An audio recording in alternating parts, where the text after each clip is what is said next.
Just over the past months, Ukrainian journalist Marichka Padalko has joined us live from Kiev with her personal insights on day-to-day life during the war against Russia. Now, you may remember the very first time we spoke to Marichka, the interview had to be cut short after air raid sirens went off.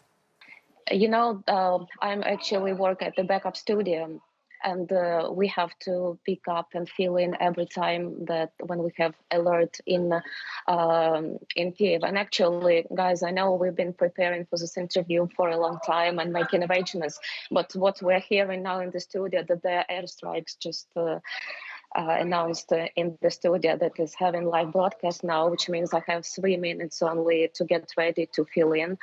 That's why I'm here. So unfortunately, I have to say goodbye and maybe join you on another occasion. Wow. I mean, yeah, it was quite a moment. Thankfully, that did turn out to be a false alarm, and we did get Marichka back to talk to her, and she's been on the show again since then. So I'm very pleased that she's able to join us again now, live from Kiev in Ukraine.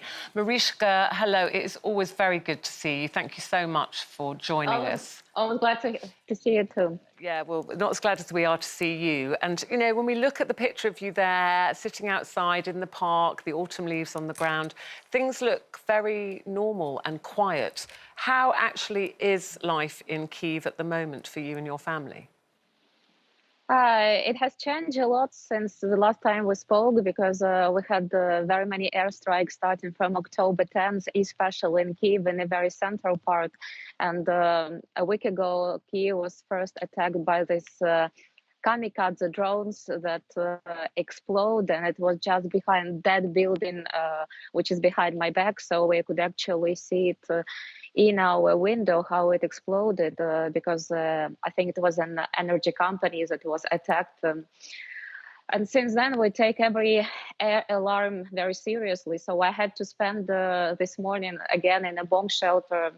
Fortunately, no explosions today, but we now take it very seriously. And at night now we have to cut off all our lights, so we save up energy, because of these airstrikes that hit, that Ukraine was under attack for 2 weeks. 40% of our energy system has been ruined by this Russian airstrike. So now we're having serious problems with electricity, but we try to do our best to survive at this moment and be brave. Yeah, I mean, and you are also incredibly brave.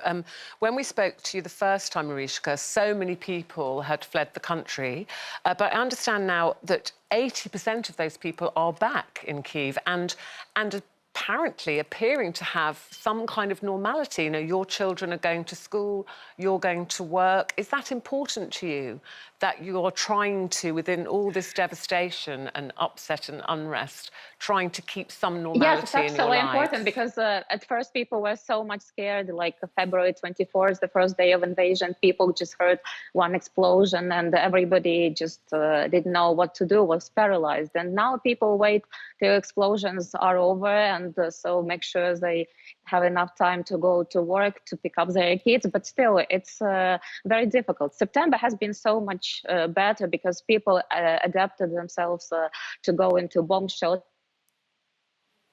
at school, because we should open our schools at all or stay exclusively on distant learning. And we decided that Ukraine can open somewhere its schools, because people and children have been deprived of normal education for 2 years, like the British children, because of COVID. And now it's been a 3rd year that we have to switch to distant learning. But unfortunately, after Kyiv was under attack twice, on 10th and on 16th, we were back at home. And unfortunately, we couldn't do even distant learning because of electricity cutoffs, because a teacher can have electricity in her apartment and somebody in another district of Kiev at this point may be cut off just to save up energy. So every region of Ukraine has some energy. So it's been very difficult over the past 2 weeks, actually. And it's the first time that I'm thinking that I should take care of my girls, who are not as brave as my son, and they cannot wake up every night and go to a neighboring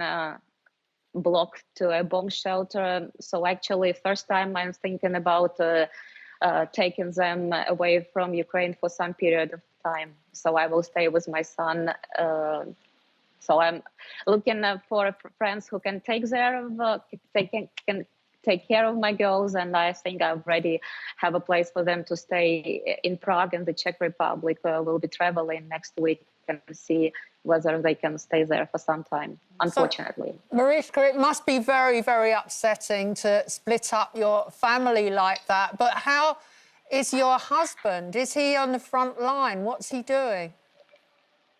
He is, people who are in the army, they don't talk much about what they are doing, but he's been gone.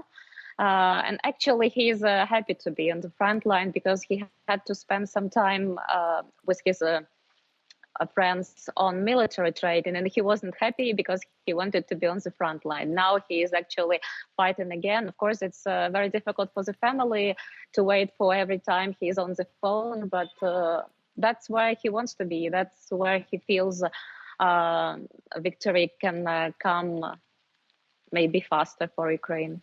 And Marichka, is it true that your son equally feels that he wants to stay in Ukraine with you? He doesn't want to be sent away? Yes, because he's a guy in all meaning of this word. He is 15, and if he were 18, I think he would join the army right now because he is very much into history. He's been a winner of the city history of Ukraine contest. So he knows very much not only what is happening now between Ukraine and Russia, but he knows what is behind this. He knows all this historical background. So he's very much into this, and he's been volunteering a lot over the past 6 months. Marichka, how does this make you feel as a mother? You know, you're working, you just said your other family might have to go off away from you. You've got a husband on the front line, your son wants to go. How does it make you feel? And how are you dealing with it? The only thing that helps me right now is I've been in a host family myself, but for much better reasons. I was on exchange program when I was 18. So this somehow supports me that girls can be fine staying in a host family. But of course, I mean, it's the most painful thing for me is like when I open my Facebook account and see memories from the previous year or from 2 years ago. It's like seeing a life that you can never get back. Even after victory, your life will never be the same. And it's very difficult to comprehend. And this is something I don't want to think about. I just want to live from one day to another day because it's very difficult. And you mentioned it must be so difficult, Marichka, and our hearts go out to you. And we just think you're also incredibly brave, you and your family. You mentioned the word victory there. You were quite optimistic when we spoke to you in September of Ukraine being victorious. How are you feeling now, a month later?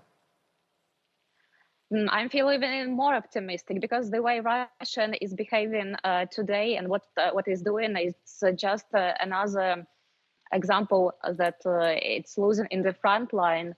That's why they are targeting civilians, targeting power plants, just trying to make populations surrender or ask our army to stop. But we just had a polling a few days ago after this strikes on our power plants. 86% of Ukrainians do not want any negotiations with the current Russian leader and the current Russian government. The only thing we want is to win and to keep our country. Yeah. Oh. So that's it.